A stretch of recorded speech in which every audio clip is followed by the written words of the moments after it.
महाराष्ट्रात जिल्ह्यांच्या नामांतराचा मुद्दा पुन्हा एकदा चर्चेत आलाय।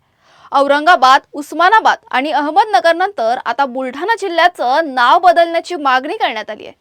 विशेष म्हणजे भाजपच्या आमदार श्वेता महाले यांनी याबाबत थेट मुख्यमंत्री देवेंद्र फडणवीस यांना पत्र लिहिलंय।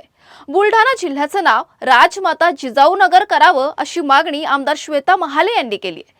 राजमाता जिजाऊ साहेबांची जन्मभूमी असलेल्या सिंदखेड राजाचा सन्मान आणि शिवप्रेमींच्या भावनांचा आदर करण्यासाठी ही मागणी करण्यात आल्याचं त्यांनी म्हटलंय। बुलढाणा जिल्ह्याला मोठं ऐतिहासिक, धार्मिक आणि पर्यटन महत्त्व आहे। जगप्रसिद्ध लोणार सरोवर, शेगाव, मेहकरमधील श्री शारंगधर बालाजी मंदिर, ज्ञानगंगा अभयारण्य आणि सैलानी बाबा दर्गा यांसारखी अनेक महत्त्वाची ठिकाणं या जिल्ह्यात आहेत। राजमाता जिजाऊ साहेबांनी छत्रपती शिवाजी महाराजांच्या मनात हिंदवी स्वराज्याचं बीज रोवलंय।